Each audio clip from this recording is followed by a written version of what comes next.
তাপস কুমার ঘোষ আজ 17 নম্বর ওয়ার্ডে পদযাত্রার মাধ্যমে আপনাদের কাছে উপস্থিত হয়েছেন।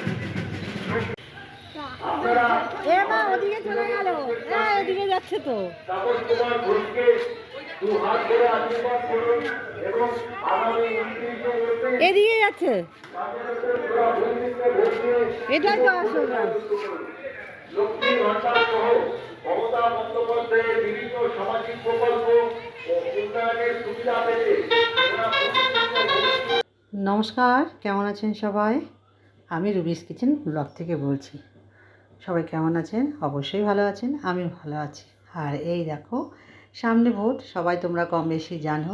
তো যার যার সে থেকে দাঁড়িয়েছে, সবাই এখন মিছিল করে বেরিয়েছে, সেটাই একটু দেখার জন্য আমরা দৌড়ে এসেছি। তো আমাদের এখানে কারা দাঁড়িয়েছে সেই একটু দেখার জন্য রাস্তায় দাঁড়িয়ে পড়েছি। আমি আছি, আর 2-3 জন ছিল। তো ভালো লাগে দেখতে। আর ভোট আসলে বেশ নতুন নতুন অনেক কিছু দেখা যায়, তাই না? তো আমিও সেরকম, বয়সটা যতই বাড়ছে কেন ততই জানে দেখার আগ্রহটা আরও বেশি বাড়ছে, কারণ ইতিহাসটা অনেক বড়। তো যাই হোক, সব কিছু দেখে নেওয়া ভালো।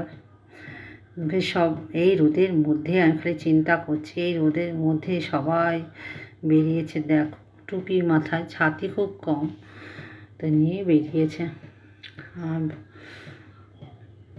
আমি একটু ভিডিও করে নিলাম, সবাই আমাকে বলছে, হাত দেখাচ্ছে। যাই হোক, বললাম না কিছু পরিচিত অনেকে এর মধ্যে গিয়েছে, আমাকে ডাকছিল, কিন্তু আমার তো এখানে যাওয়া যাবে না, অসম্ভব ব্যাপার। আমি এইসব থেকে আমি 100 হাত ধরে। আর ওটা হচ্ছে পিসি, আমাদের গীতা পিসি, গীতশ্রী রাহা আর কি, আমরা পিসি করে ডাকি। তো আমি সব থেকে অনেক অনেক অনেক দূরে চলে এসেছি, আর এসবের মধ্যে আর ঢুকতে চাই না। তো দেখো, আমার হাজব্যান্ডকে একটু ডেকে নিয়েছে, উনি একটু দেখবে ওনাকে, সেই জন্য বললাম চলো আসো আসো। আর এতটাই দেরি করেছে, দেখতে পাইনি, চলে গেছে। যাই হোক, অনেকক্ষণ আগে ডেকেছি, উনি আসেনি কেন? তো ওনার জন্য তো উনি দায়ী থাকবে না। তো আমি দাঁড়িয়ে দাঁড়িয়ে দেখেই যাচ্ছি, বেশ লাগছে সকালবেলাটা।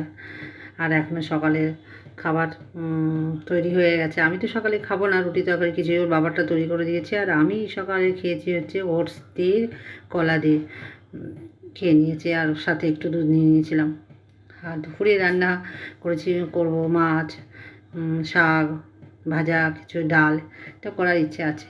দেখি, তার আগে খাবো আজকে পেয়ারা মাখা, একটু ইচ্ছা হচ্ছে পেয়ারা মাখা খেতে, কারণ পেয়ারাগুলো অনেক দিন আনা হয়েছে, 2-1টা খেয়েছি, আরও রয়েছে, সেই জন্য আজকে পেয়ারা মাখা করব। আর পেয়ারা মাখা রেসিপিটা আমার রুবিস কিচেন ব্লগসও ছেড়ে দিয়েছি, ফেসবুকেও ছেড়েছি, ইউটিউব চ্যানেলেও ছেড়ে দিয়েছি, তোমরা কিন্তু অবশ্যই দেখে নিও। আর দেখা একটু বদমাশি করে ক্যামেরার সামনে হাত দিচ্ছে, একটা পুচকে বাচ্চা। তো যাই হোক, ওর মজা পেয়েছে, আমাকে তোলো ভিডিও, আমাকে তোলো। হ্যাঁ তুলেছি, সবাইকে মোটামুটি তুলেছি। আমি তো বড় ব্লগার নই, ছোট্ট একটা ব্লগার। তো যেতটুকু পারি সবাইকে ক্যামেরা বন্দি করার চেষ্টা করেছি। তো সেইখানে কোনো রাজনীতি বা কোন দল কে কী করছে না করছে, এখানে কোনো সেটা ব্যাপার না। বেরিয়েছে তাই রাস্তায় চলে এসেছি দেখতে, এটা প্রত্যেকে করে, আমিও করেছি। তো এখানে কোনো কথা বলার কিছুই নেই রাজনীতির ব্যাপারে, যে তুমি এই পার্টি করছো ওই পার্টি করছো, এইসব কোনো কথাই আসবে না। যাই হোক, চলে এসেছি পেয়ারা মাখাতে। আর পেয়ারা মাখাটা দারুণ হয়েছিল, অসাধারণ হয়েছিল। আমাকে একাই খেতে হয়েছে, পাশে দিদিকে আসতে বললাম, দিদি আর এই গরমে দিদি আর বেরোতে পারিনি।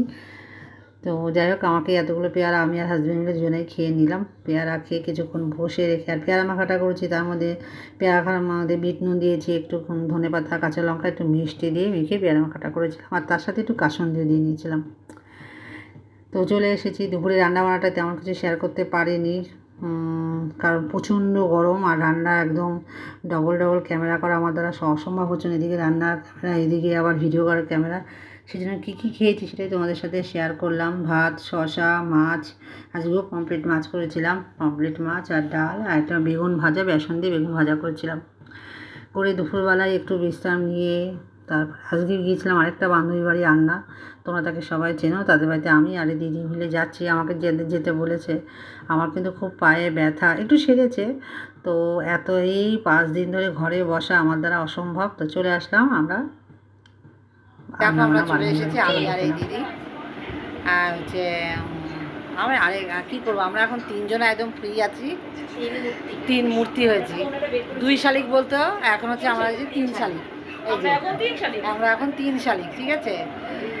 চলে এসেছি গল্প করতে, আর বলেছি কেউ ফোন ঘাটবো না, শুধু গল্পই করবো, যার যার মনের কথা গল্প, সবসময় ফোন তাই তার আগে একটু ব্লগ করে নিলাম। কে কী মনে করবে তাতে আমার কিছু যায় আসে না। হয়তো ভাবে বাবা খুব ভাব হয়ে গেছে, এই হয়েছে সেই হয়েছে, ভাব হয়ে গেছে। তো যাই হোক, আমি তো খুব ভদ্রভাবে ভিডিও করি, অভদ্র ভিডিও করি না, সেই জন্য অভদ্র ভাষা ইউজ করলাম না, তাই তো। কিছু কিছু মানুষ আছে পেছনে খুব পেছনে বাজে কথা বলে, সামনে বলার সাহস নেই। সামনে বলে ভাবো যে হ্যাঁ এক বাবার মেয়ে, সামনে কেউ বলে না, পেছনে বলে পেছনে যা কিছু বল, তাতে কিছু যায় আসে না। তো আমরা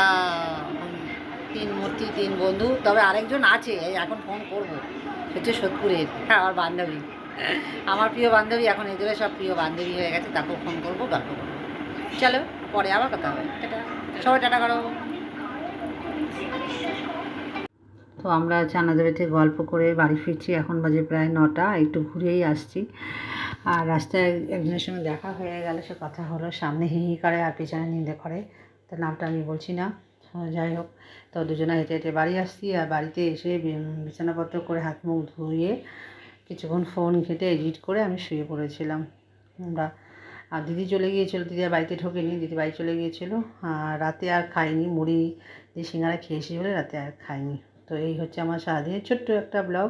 ভালো লাগলে অবশ্যই লাইক কমেন্ট শেয়ার করবে আর সাবস্ক্রাইব করে দেবে যারা নতুন আছে। আজকে এই পর্যন্ত, সবাই ভালো থেকো, সুস্থ থাকো, আগামীকাল আবার দেখা হবে নতুন আরেকটা ব্লগ নিয়ে তোমাদের সাথে। চলো টাটা, এখনও অনেকটা বাকি হেঁটে যেতে আমাদের, তাই দুজনে মিলে একটু গল্প করতে করতে যাচ্ছি। আজকে এই পর্যন্ত, টাটা।